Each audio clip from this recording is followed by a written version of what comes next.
Engkau Allah yang sangat mengetahui apa yang ada dalam hati setiap kami. Engkau juga sangat mengetahui apa yang sedang menjadi doa-doa setiap kami. Hadir dan duduk di tempat ini pada pagi hari ini. Tuhan, biar masing-masing bertemu, berjumpa dengan Engkau secara pribadi. Biar firman-Mu itu yang bicara jelas dalam hidup kami masing-masing.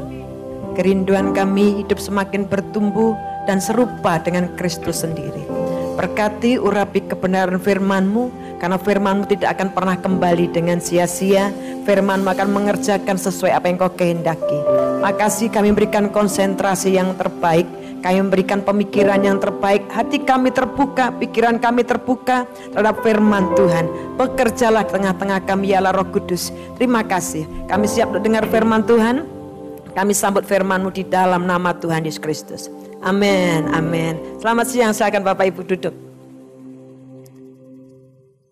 Temanya yang diberikan ke saya tentang hati Bapa. Hati Bapa itu menjadi umum, tetapi toh nyatanya saya melihat juga walaupun ini jadi seminar yang umum, menjadi retreat yang umum, bahkan topik yang umum tentang hati Bapa, tapi saya menemukan juga banyak anak-anak Tuhan belum tuntas tentang hal ini. Kemarin saya baru konseling, seseorang ini datang konseling dengan saya panjang lebar tentang masalah rumah tangganya. Ujung-ujungnya karena saya harus segera menyelesaikan karena saya ada rapat. Ujung-ujungnya bilang begini, Kak Lid, kenapa saya harus mengalami ini terus? Kenapa Tuhan pukul saya terus-menerus? Kenapa Tuhan hajar saya terus-menerus? Saya bilang begini, kamu memiliki cara pandang yang salah tentang Allah Bapa. Allah itu bukan Allah yang begitu. Allah itu bukan Allah yang senang menyiksa kita. Seringkali latar belakang kita, karena Bapak Ibu semua di sini yang ada kan pasti pernah punya orang tua, bukan? Saya nggak semata-mata tentang bicara rumah tangga Bapak Ibu semua, artinya yang senang suami, bagian harusnya suami yang mendengar, enggak begitu. Tapi kita semua pernah punya orang tua, pernah punya papa.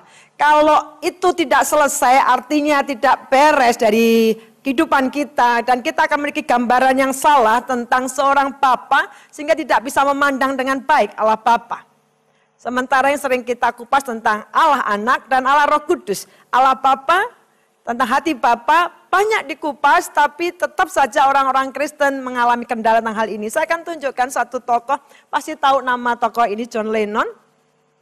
John Lennon ini terkenal dengan lagu-lagunya pada masa-masa itu. Dan John Lennon ini pencipta beberapa lagu, satu kali meninggal dan anaknya Julian Lennon ini diwarisi warisan yang luar biasa besarnya. Sebesar pada waktu itu sebesar 550 juta US, bukan rupiah, US. Berarti itu cukup besar sekali. Royalti dari 2 album, lagu Imagine dan lagu Love and Peace. Jadi itu warisannya yang diwariskan. Tapi Julian Lennon satu kali diwawancarai oleh majalah Times. Majalah ini menanyakan begini, karena John Lennon ini pujaan banyak orang. Nyanyi lagu-lagu yang tentang peace, tentang love, imagine. Bayangkan kalau dunia ini tidak ada peperangan, bayangkan. Dia sepertinya memberitakan sebuah kabar perdamaian, hal yang damai. Tapi Julian Lennon ditanyai oleh majalah Times berkata begini, Julian, apakah ayahmu adalah bapak yang baik? Hal yang sama kalau saya bertanya, Bapak Ibu nggak usah jawab. Kalau saya bisa menjawab dengan tegas, dengan jelas, jawab aja dalam hati, apakah sepanjang Bapak Ibu ada, hidup, punya bapak yang baik? Dan Julian Lennon ini ditanyai. Dan jawabannya ini mengejutkan. Julian Lennon menjawab begini, satu-satunya yang diajarkan dan diwariskan oleh ayah kepada saya adalah bagaimana caranya tidak menjadi ayah yang baik. Mengerti maksudnya ya? Jadi satu-satunya warisan, terlepas dari warisan benda, warisan royalti, dia bilang begini Julian, satu-satunya nih yang diwarisin bapakku adalah gimana sih caranya menjadi bapak yang tidak baik. Biasanya kalau orang mewariskan dan gini loh nak, jadi papa yang baik. Ini enggak, kebalikannya. Bagaimana menjadi papa yang baik? Kata Julian Lennon, menurut saya, ayah saya atau John Lennon adalah orang yang munafik. Ini perkataannya Julian Lennon. Mengapa dia bilang begitu? Papaku berkata tentang perdamaian, menceritakan lagu tentang perdamaian. Tapi hidupnya itu berkebalikan dari itu. Dia ayah yang tidak baik.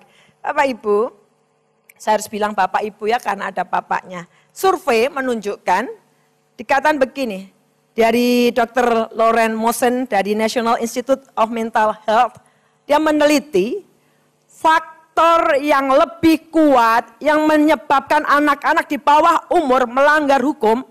Biasanya kan orang selalu bilang gini, wah karena hidup di bawah garis kemiskinan. Selalu orang miskin dijadikan biang keroknya. Padahal penelitiannya mengatakan tidak begitu. Ini berdasar survei, penelitian, berarti valid secara penelitian. Dia teliti, Dr. Loren Mosen mengatakan begini, faktor yang lebih kuat yang menyebabkan anak-anak di bawah umur melanggar peraturan itu apa? Apakah kemiskinan? Ternyata enggak. Faktor yang lebih kuat bukan kemiskinan, walaupun kemiskinan bisa menjadi pemicu anak-anak bawah umur melanggar hukum, tetapi faktor yang lebih kuat bukan itu. Ternyata adalah faktor ketidakhadiran seorang ayah. Bapak Ibu, saya tahu di antara Bapak Ibu mungkin tidak memiliki ayah yang perfect, ayah sempurna. Atau juga dalam rumah tangga juga kita tidak memiliki pasangan yang ideal. Tapi pertanyaannya begini loh, entah pasangan kita ideal atau enggak, orang tua kita, ayah kita baik atau enggak, intinya begini, kita harus menuntaskan dengan Allah Bapa, dengan Tuhan. Kalau seseorang tuntas dengan Allah Bapa, itu akan mempengaruhi kehidupannya. Karena pengenalan yang salah tentang Allah Bapa biasanya akan menghambat pertumbuhan rohani seseorang. Kalau kita nggak punya pemahaman, pengenalan yang benar tentang Allah Bapa, itu akan menghambat pertumbuhan rohani kita. Dan Allah itu sebenarnya mendesain Bapak Ibu dengan saya dalam sebuah rumah tangga, dalam sebuah family, keluarga, tujuannya apa? Supaya Bapak Ibu dengan saya bertumbuh bukan saja secara badan, secara jasmani, tapi mentalnya bertumbuh dan juga rohaninya. Dan Tuhan itu mendesain family seperti itu. Jadi sebenarnya desain Tuhan atas family, dari family itu Bapak Ibu bisa membayangkan gimana sih seorang ayah, seorang papa. Sehingga itu memudahkan. Satu kali saya minta seseorang untuk berkata begini, doa ya ikutin saya. Bapak yang baik, ya enggak mau. Bapak yang baik, enggak mau. Dia bilang gimana Bapak yang baik, saya enggak punya gambaran Bapak yang baik. Papaku di dunia bukan Bapak yang baik. Bagaimana saya bisa membayangkan Bapak yang gak kelihatan Bapak yang baik? Itu menjadi kesulitan banyak orang dan pada pagi hari ini apabila gambaran kita mengenai Bapak di dunia ini rusak, kita juga memiliki pandangan yang salah terhadap Bapak di surga. Background saya tidak memiliki gambaran Bapak yang baik, Bapak yang seharusnya bagaimana. Dan itu bisa merusak gambaran saya terhadap Bapa di surga. Bapak Ibu, ada beberapa area dan setan sangat tahu tentang hal ini. Itu sebabnya dia merusak. Supaya Bapak Ibu dengan saya tidak bisa memandang bahwa Allah Bapa itu Allah Bapa yang baik. Dan kita seringkali mencurigai banyak hal. Mari kita cek sendiri masing-masing. Ada beberapa area, sebenarnya ada banyak. Tapi area-area tertentu saja yang saya ingin tunjukkan. Yang pertama area otoritas. Dirusak oleh setan. Harusnya orang tua, kalau bicara bapak, ibu-ibu kemudian jangan nyalahkan, wah tahu gini suamiku tak ajak. Jangan ya, jangan. Karena peran mendidik anak itu dari orang tua, suami dengan istri. Walaupun faktor penelitian menunjukkan bahwa kehadiran seorang ayah itu sangat menunjang. Kalaupun pada pagi hari ini ada yang single parent, bukan berarti engkau tidak berhasil mendidik anak-anakmu. Bawalah dia kepada pengenalan Allah yang benar, maka anak-anak akan bertumbuh dengan benar juga. Amin. Walaupun kita tumbuh dalam rumah tangga keluarga yang tidak ideal, gambaran peran seorang ayah atau seorang suami tidak ideal, bukan berarti Bapak Ibu anak-anakmu akan tumbuh tidak ideal juga. Selalu dalam firman Tuhan itu ada jalan keluarnya. Amin. Saya menemukan banyak contoh. Orang-orang yang terlahir dari keluarga yang tidak ideal sama sekali. 2 minggu yang lalu, saya mimpin sebuah retreat. Di retreat itu paketnya sudah jelas biasanya tentang inner healing, deliverance, baptisan Roh Kudus. Waktu sesi inner healing, saya harus melayani satu perempuan yang manifestasi pelepasan lanjut lagi.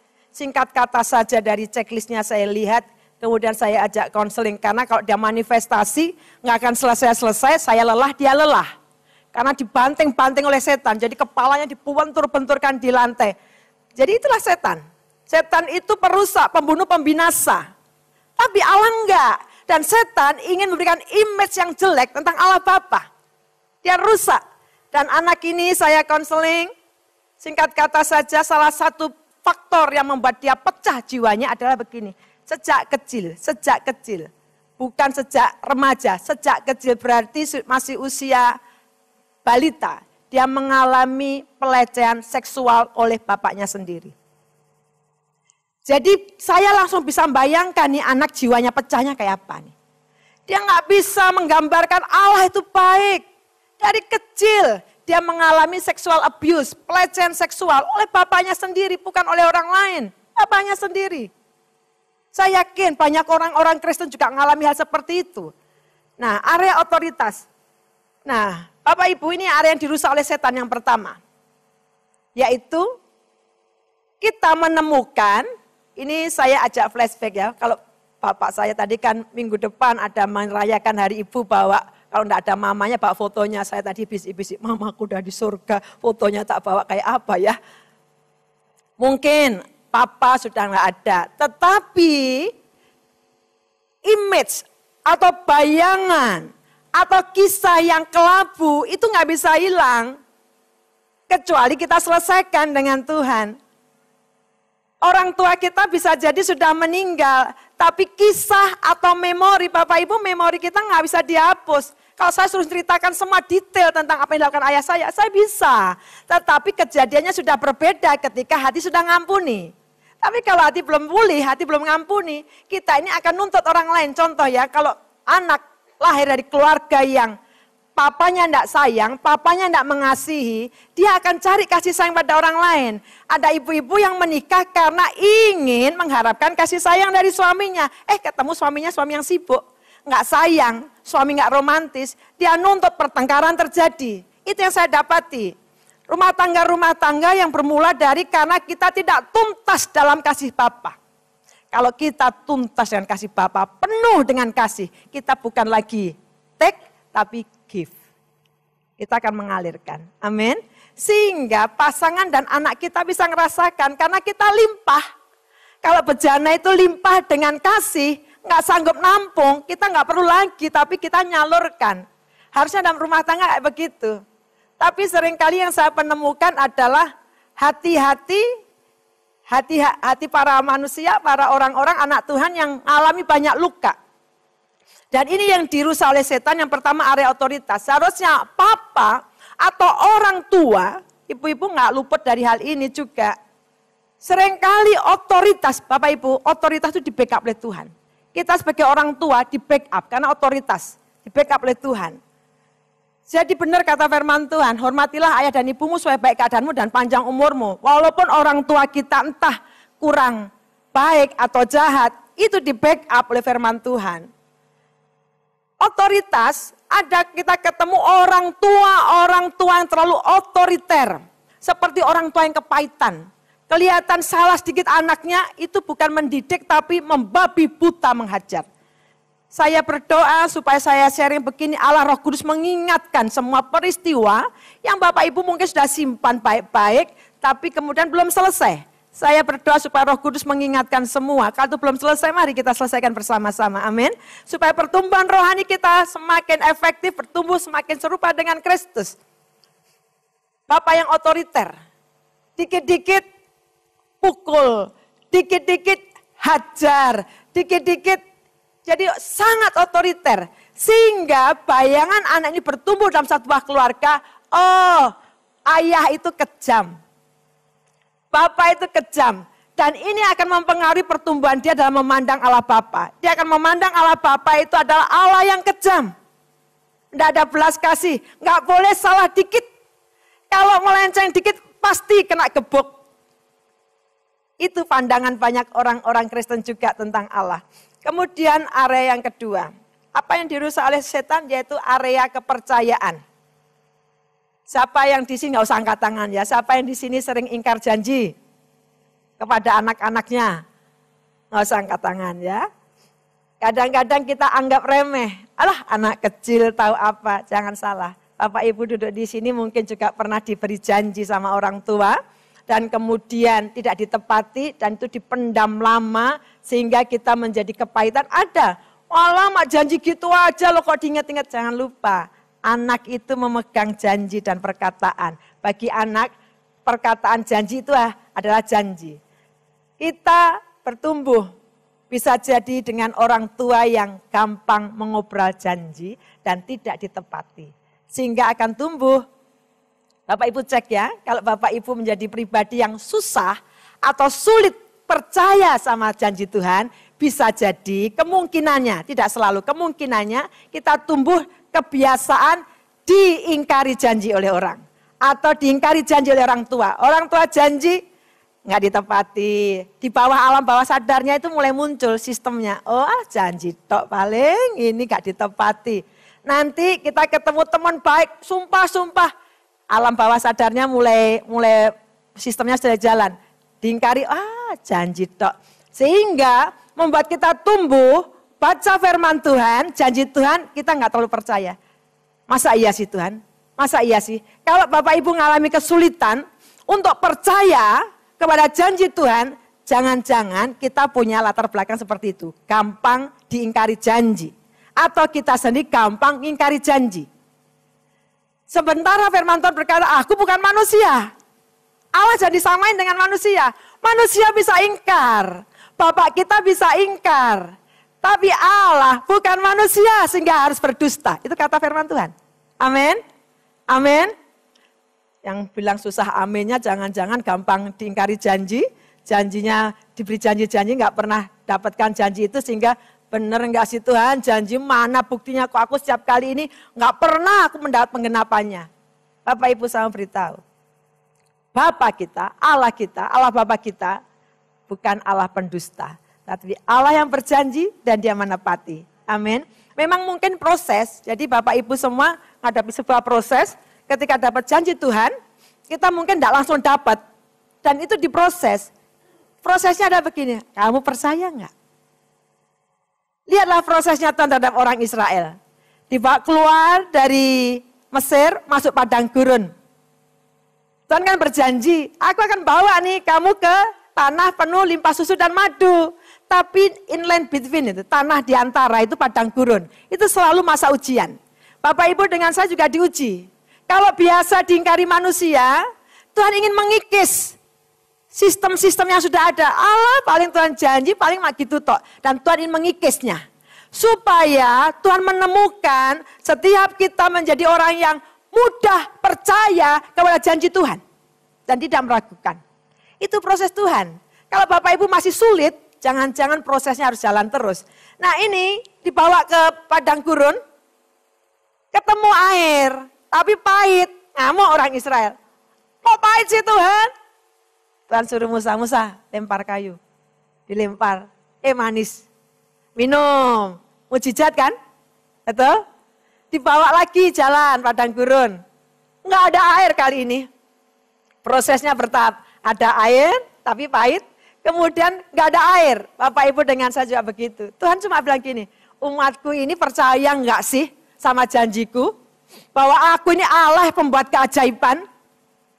Bapak Ibu dengan saya kan diproses Tuhan seperti itu untuk membuat kita, Tuhan aku percaya engkau bukan manusia sehingga berdusta. Allah itu Allah yang janjinya bisa dipegang. Manusia bisa tidak kita pegang saat kecewa, tapi Allah janjinya layak dipegang, worth it. Dan Tuhan menguji. Coba mereka percaya enggak atau ngomel? Ngomel. Wow, lebih baik aku di sana. Tuhan bilang sama Musa, pukul batu karangnya. Dipukul sama Musa. Keluar airnya, berarti airnya ada di situ. Tuhan itu pandai dalam membuat mujizat karena dia ahlinya. Amin. Hanya karena Bapak Ibu dengan saya tidak melihat secara jasmani, bukan berarti janjinya tidak bisa dikenapi. Jadi kalau hari-hari ini engkau sedang dibentuk Tuhan dalam masalah janji, Tuhan itu ingin mengikis kita. Kau boleh kecewa dengan manusia, tapi jangan terus-teruskan kecewanya. Karena itulah manusia. Janji diingkari, nggak ditepati itu biasa. Jadi Bapak Ibu jangan kecewanya berat-berat. Itulah manusia. Tapi Allah tidak. Bapa kita kalau janji firman-Nya ya dan amin. Ngomong kanan kiri ya, janji Tuhan itu ya dan amin. Percaya aja, pegang dengan sungguh-sungguh. Amin. Kalau hari-hari masih nunggu janji Tuhan, percayalah janji Tuhan itu ya dan amin. Area yang dirusak selanjutnya apa yang dirusak? Yaitu area disiplin. Bapak Ibu sebagai orang tua memang harus mendisiplin anak-anak. Tetapi ada banyak orang mendisiplinnya salah. Saya suka nasihati beberapa pasangan muda, kamu jangan terbiasa mendisiplin di depan umum. Kemarin itu saya ngobrol waktu konseling, dia cerita, dia kebiasaan menegur di depan orang banyak. Saya bilang, itu jangan. Kalau disiplin jangan begitu. Ada banyak bapak-bapak atau orang tua, cara disiplinnya gaya militer. Ayah saya militer, jadi gaya disiplinnya sangat militer, dan melampaui. Disiplin itu baik ya, kalau dalam kadar tertentu. Karena disiplin harus. Itu mengajar anak untuk tetap dalam jalur yang tepat. Tapi ada disiplin yang berlebihan. Orang tua saya, ayah saya khususnya kalau didik, kalau kedapatan salah dikit aja, enggak ditanyain salahnya apa, enggak pernah diajak ngomong, langsung dibawa kamar mandi, terus diikat dengan selendang, selendangnya ditarik ke atas, sabuk abrinya keluar. Nah itu biasa, itu saya biasa lihat pemandangan seperti itu. Memang saya nggak pernah dipukul begitu, katanya anak kesayangan, nggak pernah. Kakak-kakak saya itu tumbuh dalam kepahitan. Saya pernah lihat kakak saya yang gede, yang tua itu, kakak saya yang laki, pernah gara-gara ketangkep nggak bawa SIM, wah itu ditendangi pakai lars sepatunya abri itu, wah berdarah-berdarah. Saya nggak heran kakak saya tumbuh dalam kepahitan. Tapi puji Tuhan, saya cerita begini bukan untuk menceritakan sebuah aib dari orang tua saya, tapi saya mau menceritakan, inilah kesaksian. Dan saya bersyukur kakak saya dipulihkan, memiliki pengampunan, dan kemudian ayah saya sudah meninggal sekarang. Itulah disiplin yang di luar batas. Sering kali saya ngajar gimana sih cara disiplin. Bapak Ibu jangan takut menggunakan tongkat pukulan karena Alkitab yang ngajar. Janganlah tongkat didikan itu menjauh dari rumah tanggamu. Tapi ada caranya, ada tekniknya. Enggak serta-merta anak salah, puk. Taruh dulu, set dulu. Aturannya apa? Aturan mainnya jelas dulu. Anak kadang-kadang dipukul protes loh Bapak Ibu. Waktu dipukul dia akan protes, salahku apa? Itu bukan membantah, bukan memberontak. Tapi anak perlu tahu, untuk apa aku dipukul. Jadi set dulu aturannya apa. Contoh misal begini. Di keluarga saya ada peraturan anak nggak boleh pulang ke rumah lebih dari jam 11 malam. Udah jelas. Waktu anak-anak masih SMP, SMA kalau ada ulang tahun teman-temannya jam 10. Kalau sampai jam 11 harus telepon. Mam, sorry telat karena ada ini. Harus, jadi ada peraturannya kan. Sehingga Bapak Ibu mengatakan anak itu didisiplin kenapa? Harus ada aturan. Kalau aturan itu dilanggar, kenapa Bapak Ibu ditilang? Melanggar peraturan. Jadi harus jelas. Tapi saya perhatikan banyak keluarga-keluarga melakukan disiplin tanpa ada di set peraturannya dulu. Pokoknya kelihatan nakal. Kita bilang nakal, saya tuh nggak pernah bilang nakal. Saya selalu tanya, nakal itu apa sih definisinya? Oh anak aktif itu kali nakal. Enggak. Kalau begitu anak-anak hiperaktif nakal semua. Enggak, nakal itu ada terminologi nakal itu ada definisinya. Jadi set dulu peraturannya apa. Jadi kemudian kalau dia ngelanggar, panggil, cak ngomong. Jangan langsung, biasanya kita ini perempuan-perempuan kan amarahnya meletup-letup. Ibu-ibu tolong kendalikan. Karena kita bisa meninggalkan sebuah luka hati buat generasi di bawah kita, sungguh. Ibu-ibu semua harus belajar mengendalikan emosi. Kedapatan anak salah apalagi bikin malu depan orang banyak. Waduh kita lampiaskan rasa marah kita dan membabi buta mukul anak. Anak bikin malu pukul, anak gak ngerti apa salahnya. Ajak omong dulu. Contoh ya, contoh. Apakah saya disiplin? Iya. Dari anak 0 setelah ilmu psikologi anak 0 sampai 12 tahun itu disiplin paksa mestinya. Itu proses bentuk. Lebih dari itu sudah susah disiplinnya. Jadi ada disiplin pakai tongkat spanking itu sampai biasanya ini masing-masing bisa beda-beda. Kalau saya sampai kelas 5 SD, lebih dari itu saya nggak lakukan lagi. Tapi disiplin dalam bentuk groundednya apa yang dia senengannya. Main game misal, grounded, dihukum seminggu. Saya beri contoh ya, contoh. Saya pernah cerita rasanya ini. Satu kali saya diberi orang berkat, uang baru-baru. 5.000-an, saya pernah cerita ini, saya ingat sekali di sini.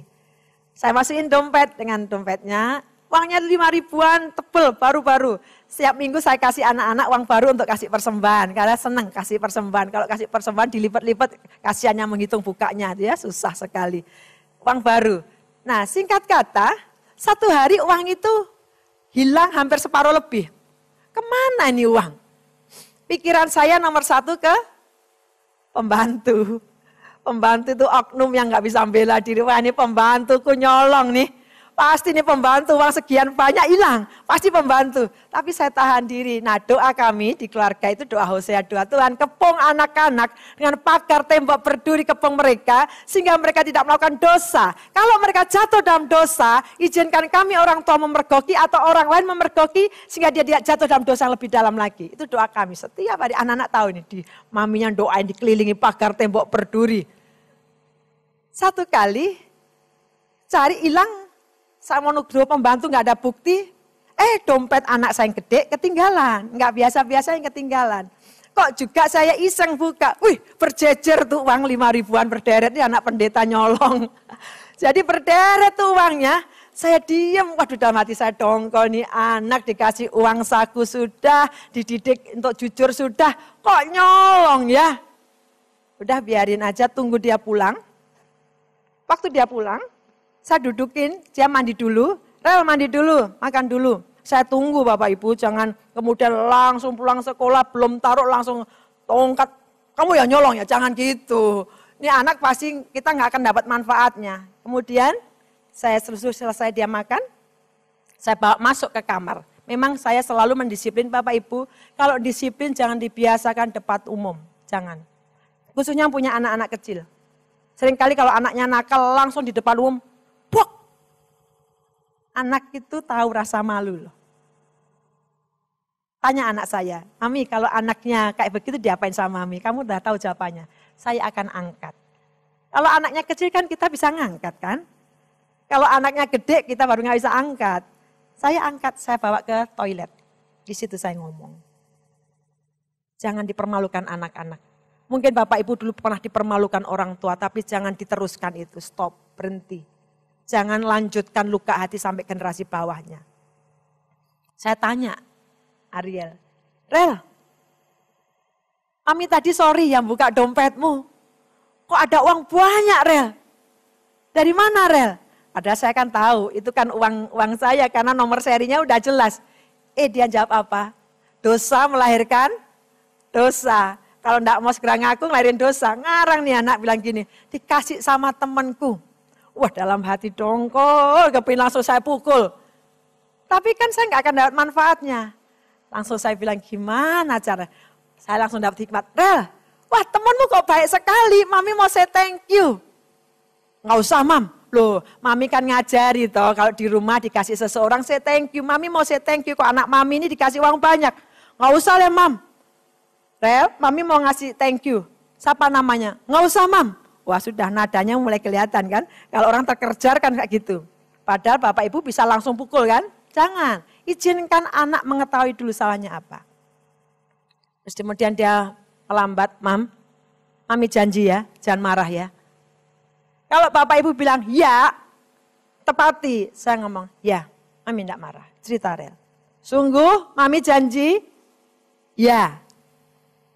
Jangan kemudian Bapak Ibu kemudian langgar janji ya. Kalau iya, iya. Ya, Mam, jangan marah. Aku nyuri uangnya Mami. Dari tadi ngomong ya. Aku nyuri uangnya Mami. Paling tidak dia tahu dosanya, kesalahannya. Jangan kita yang menunjukkan kesalahannya. Biar nih anak tahu dulu kesalahannya apa. Dari situ kemudian disiplin berjalan.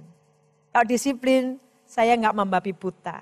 Saya bilang, Rel itu dosa. Kamu bukan hanya bersalah pada Mami, tapi bersalah sama Tuhan.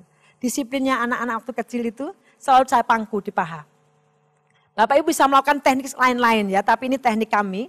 Saya taruh di pangkuan paha supaya ada ikatan batin. Kalau anak-anak masih kecil bisa, kalau udah gede-gede umur 17 jangan. udah nggak lucu lagi umur segitu di spanking ya. Itu masih anak-anak sampai kelas 5 SD. Saya taruh di paha, kemudian dia tahu celananya harus dipelorotin, saya bawa tongkat itu. Pukul sekeras mungkin, tapi jangan membabi buta. Anak nggak akan mati gara-gara dipukul keras begitu. Pantat tuh bagian yang enak untuk dipukul. Cetas gitu ya, sakit. Tapi jangan Bapak Ibu melampiaskan amarah, jengkel mas suami, kamu puk, jangan. Jadi saya pukul pas gitu, selesai nangis dia. Nangis kemudian saya minta dia minta ampun sama Tuhan. Selesai minta ampun, biasakan ini. Disiplinnya Allah, supaya anak punya bayangan, Allah mendisiplin tapi juga membalut. Biasanya orang mendisiplin tapi nggak membalut. Allah kita begitu, disiplin. Kata firman Tuhan, Allah menghajar orang-orang yang dikasihnya, mendidik, bukan mengajar dalam arti dipukulin enggak. Disiplin Allah tuh tapi juga dibalut. Selesai dia minta ampun sama Tuhan, saya peluk dia dan saya speak blessing, memberkati dia. Tuhan, supaya setan nggak ambil celah, nggak ambil kesempatan. Saya berkati dia, Tuhan berkati anak ini. Dan saya ngomong, Rel, mami sayang sama kamu. Iya mami, dia peluk. Makanya anak-anak gak akan kepahitan karena didisiplin. Karena dia tahu bahwa disiplin itu mengarahkan dia ke arah yang benar. Nah, anak-anak yang mengalami disiplin gaya militer biasanya akan memandang Allah itu penuh hukuman. Dikit-dikit pasti dihukum sama Tuhan.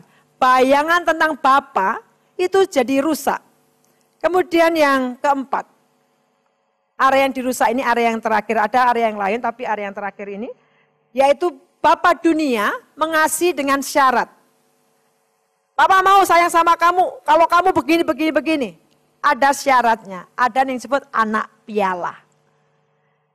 Jadi anak-anak baru diterima kalau bisa mencapai achievement. Ada piala-piala baru disayangi. Sehingga anak akan tumbuh seperti saya. Saya tumbuh dengan sebuah begitu.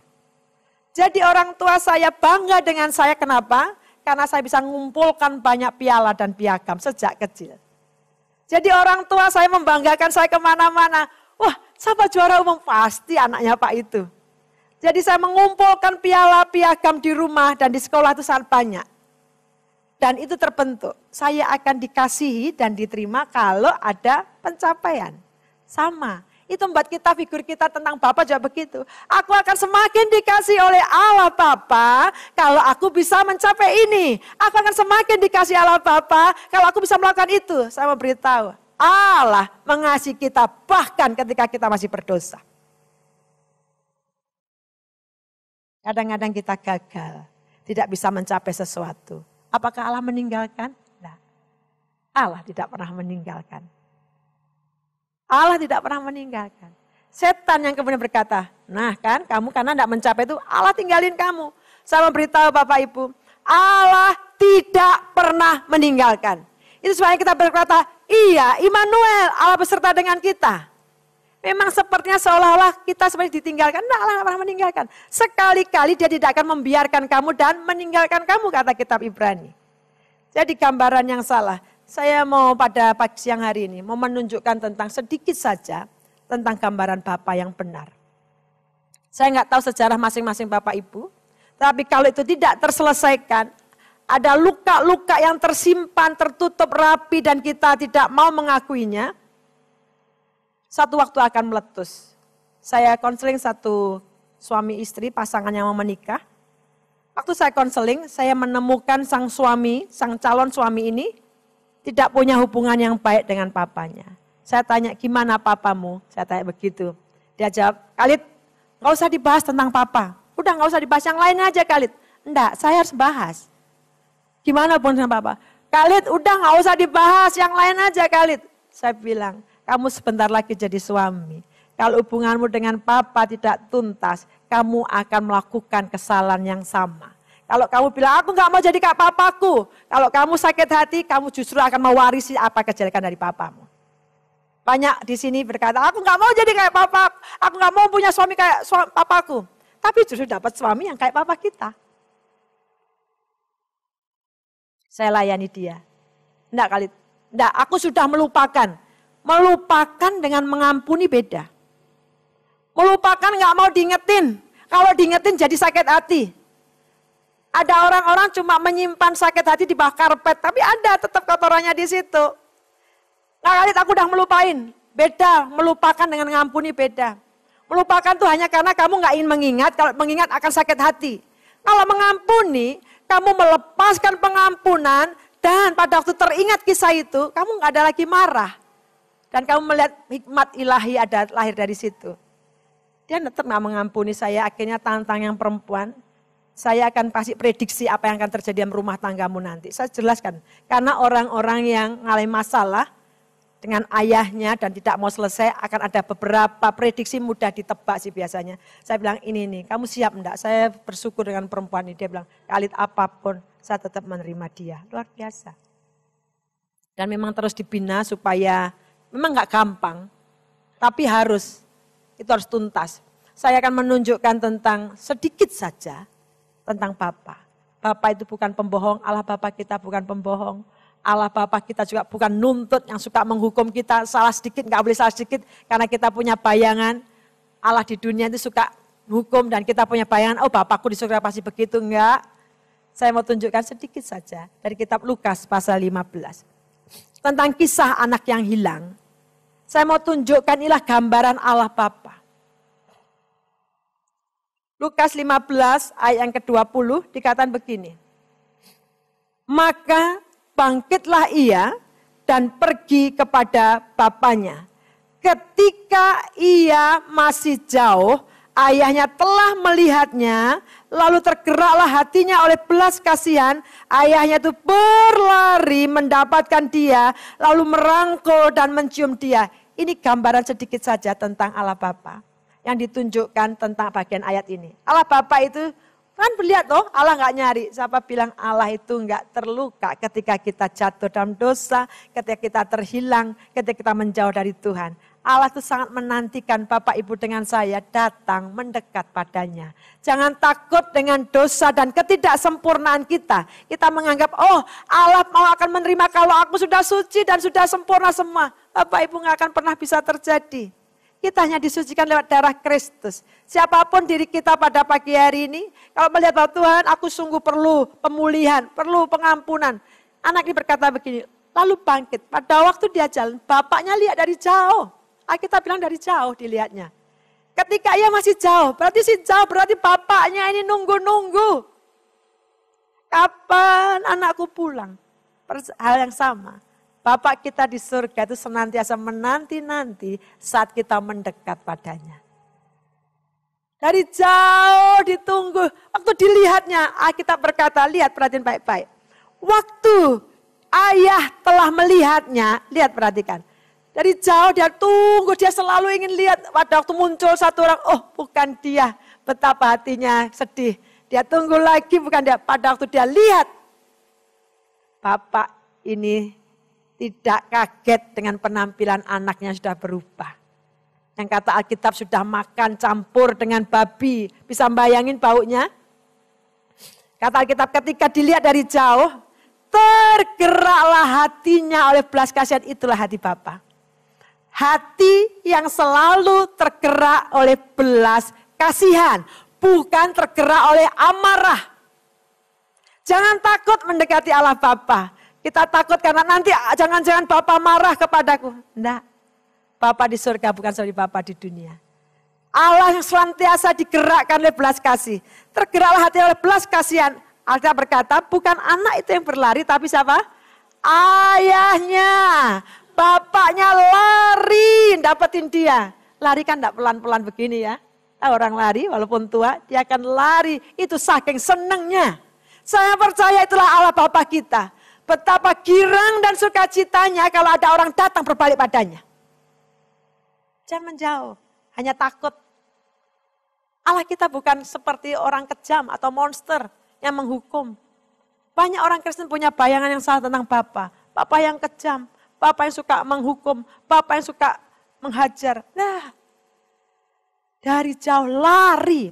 Alkitab berkata mendapatkan dia. Saya mau tanya di sini, ibu-ibu, saya mau tanya.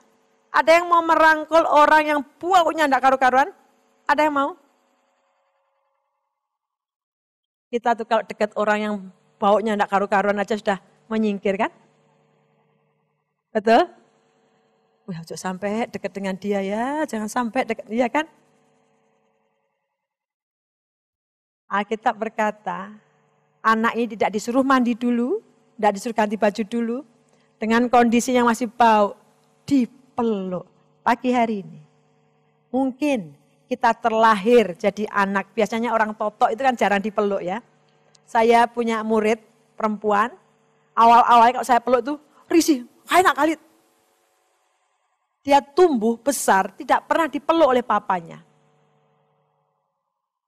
Jadi sehingga dia tumbuh, punya anak pun anak-anaknya nggak pernah dipeluk. Karena itu kan menurun. Padahal pelukan itu akan banyak bermanfaat. Ibu-ibu semua pasti ingin awet muda kan? Nggak ada yang kepingin ya. Awet muda secara alami peluk. Tapi jangan peluk orang lain. Peluk maksudnya peluk dengan sesama perempuan, peluk anak kita. Kalau suami nggak mau peluk, ibu aja yang peluk. Jadi pelukan, anak saya ngerti prinsip ini yang paling cewek, yang paling kecil itu. Mami mau awet muda, dipeluk setiap hari 20 kali. Ya Devi, mau deh mami dipeluk 1, 2, bukan begitu. Tapi pelukan itu, Bapak Ibu bisa menyalurkan banyak hal. Apalagi perempuan. Perempuan tuh pribadi yang sebenarnya senang dikasihi. Kalau engkau nggak mendapatkan dari ayah kita yang dulu di dunia, atau nggak mendapatkan dari suami, dan kau menuntut dan penuh dengan kecewaan, datanglah pada Allah Bapa. Memang kau nggak bisa merasakan tangannya kelihatan, tetapi lima dengan iman, bahwa Allah itu memeluk kita. Memeluk dan mendekap kita, dan berkata, engkau anakku yang kukasihi. Satu kali pada waktu saya training sekolah, waktu lagi sekolah di Hawaii, di sesi-sesi terakhir di leadership itu kami diajar begini, oke, kalian semua duduk semua, kita akan bersama-sama menyembah Tuhan. Dan kami semua diajak menyembah Tuhan. Kemudian rasakan Bapa yang meluk engkau.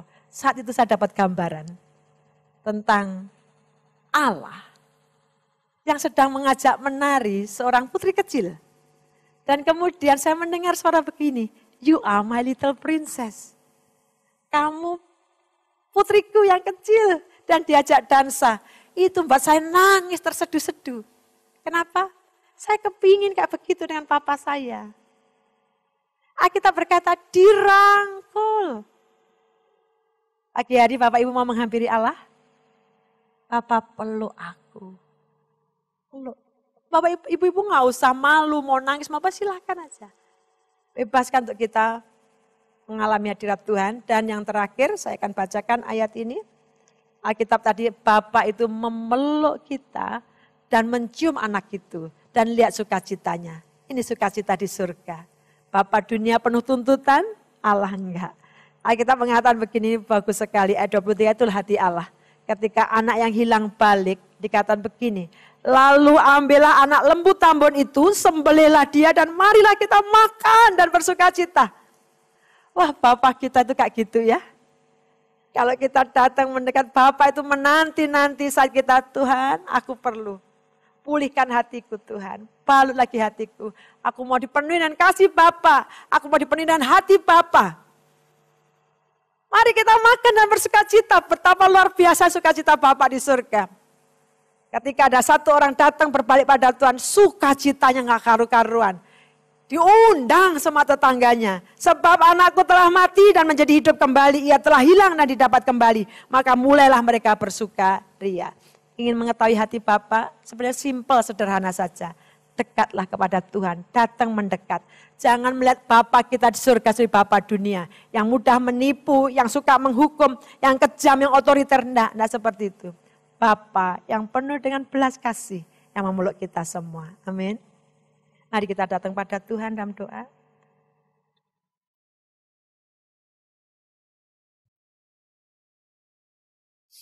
Kita pujikan Engkau ada di setiap musim hidupku. Kita bisa mengalami berbagai macam musim kehidupan. Kita bisa mengalami musim yang sangat mengecewakan, tetapi Allah sebagai Bapa itu senantiasa ada.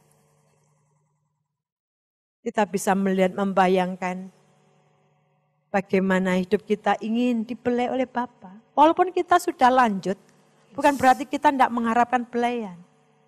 Mungkin kita tumbuh tidak pernah dibelai, kita tumbuh tidak pernah dipeluk.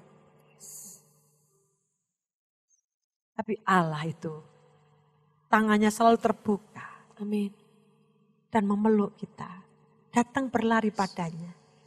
Ini hanya kita dengan Bapa di surga. Minta supaya hati kita dipenuhi dengan kasih-Nya. Amin. Kalau ada luka hati, belajarlah untuk mengambil keputusan untuk mengampuni. Minta Bapa memampukan kita.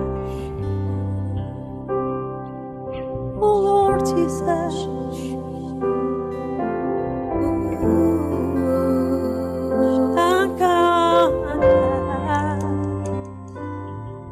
Engkau ada bersamaku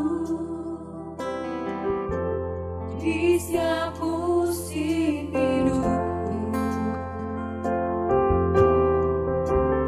Tak pernah kau biarkan ku sendiri.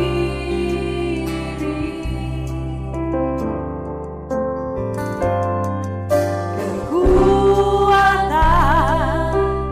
di jiwaku, amin Tuhan, adalah bersamamu. Tak pernah ku ragukan kasih-Mu, bersamamu Bapa. Bersamamu Bapa, kami kan lewati semua perkenananmu ya. Teguhkan hatiku ya Tuhan. Engkau yang bertindak, beri pertolongan. Anugerah-Mu besar, melimpah bagiku. Mari ambil waktu masing-masing datang pada Bapa di surga. Izinkan Allah Bapa itu mewahyukan dirinya. Mungkin gambaran tentang Bapa itu dirusak oleh si jahat, sehingga kita tidak bisa memiliki gambaran yang benar tentang Bapa. Kita pun juga tidak bisa memiliki tentang hati Bapa itu bagaimana. Hati Bapa yang senantiasa digerakkan oleh belas kasih. Kalau pada pagi hari sementara firman Tuhan disampaikan, Roh Kudus banyak bicara dalam hidupmu. Ada peristiwa-peristiwa yang kau tidak pernah bisa lupakan terhadap orang tuamu. Dan itu sampai sekarang membekas. Dan engkau tutupi. Tapi pada pagi hari engkau berkata, Tuhan, aku mau melepaskan pengampunan. Mungkin orang tua sudah tiada, tapi kita bisa melepaskan pengampunan.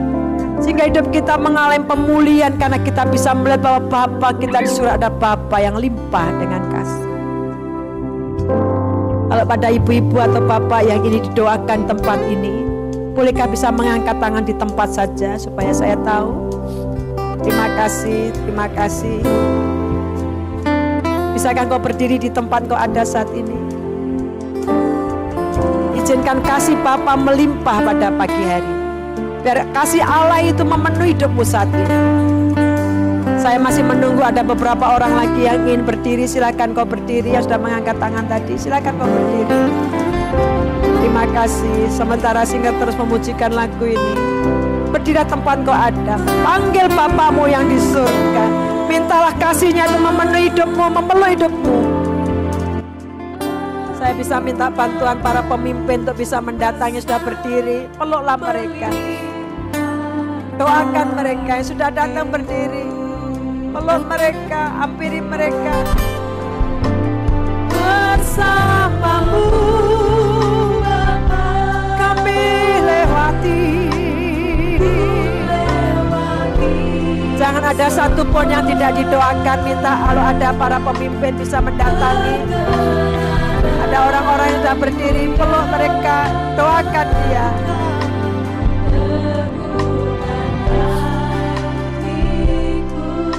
Sementara Bapak Ibu, ibu-ibu yang tidak berdiri, engkau bisa mencari teman, berdua-berdua, salinglah berpeluk dan saling mendoakan. Minta untuk saling bisa menyalurkan kasih Bapa.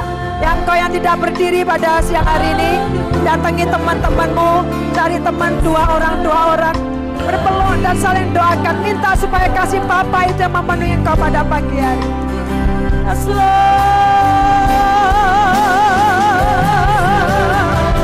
Bersamamu Bapa, haleluya.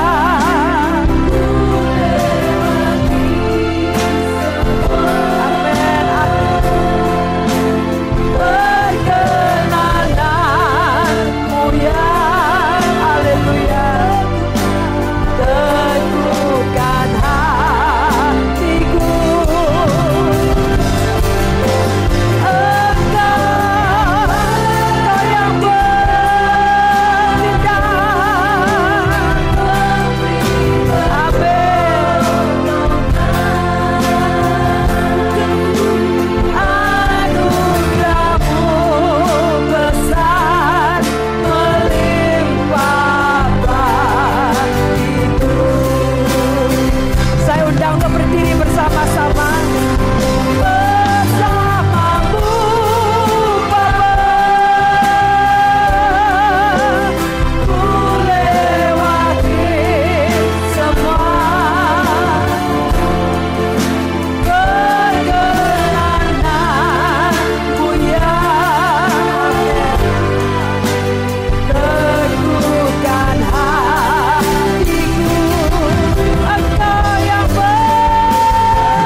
Haleluya.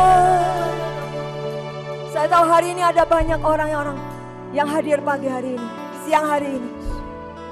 Wanita-wanita yang hadir pagi ini. Engkau akan mengalami sebuah terobosan baru di dalam hatimu. Engkau yang hari-hari ini mulai kehilangan kasih-Mu kepada Tuhan. Biar firman Tuhan pagi hari ini memerdekakan engkau. Kembali kepada kasih Bapa. Kasih yang tidak pernah dunia berikan dalam hidup kita. Kasih yang kekal, kasih yang sejati. Hati Bapa itu ada pada setiap kita siang hari ini. Saya percaya pemulihan terjadi hari ini. Ada sesuatu yang terlepas hari ini. Yang mengganjal bertahun-tahun bahkan. Engkau kepahitan. Engkau punya sesuatu yang tidak bisa engkau lepaskan. Mungkin masa lalumu yang buruk. Engkau gak pernah dapat kasih sayang.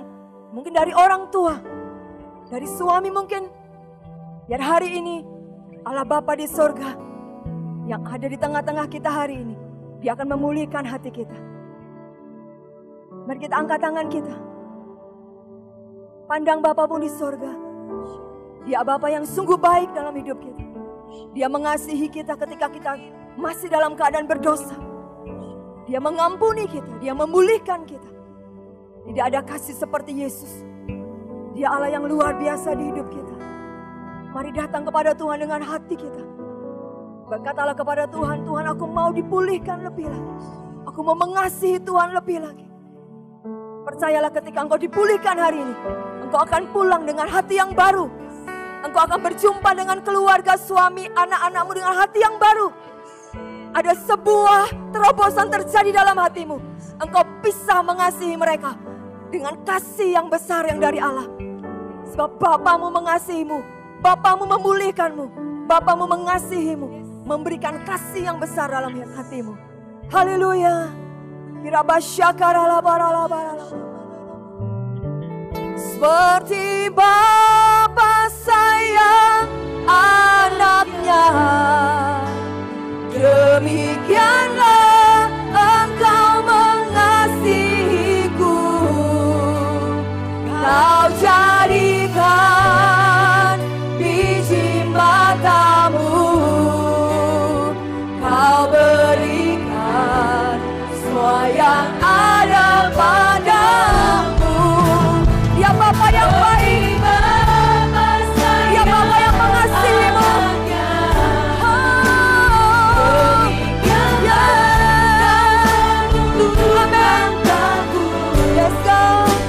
Hari depan indah kau beri rancanganmu yang terbaik.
hari ini. Karena kami tahu kami punya Bapa yang baik. Bapa yang sungguh baik, bahkan teramat baik buat hidup kami. Bapa yang tidak pernah menghukum kami dengan kesalahan dan dosa kami. Tapi Bapa yang mengampuni kami dan memulihkan keadaan kami. Bapa yang mengangkat kami tinggi, Tuhan, dan tidak pernah meninggalkan kami. Bapa, kami bersyukur hari ini buat firman-Mu. Biar firman-Mu itu yang memerdekakan setiap kami. Membuat kami semakin beriman kepada Tuhan. Semakin berjalan hari demi hari semakin kuat.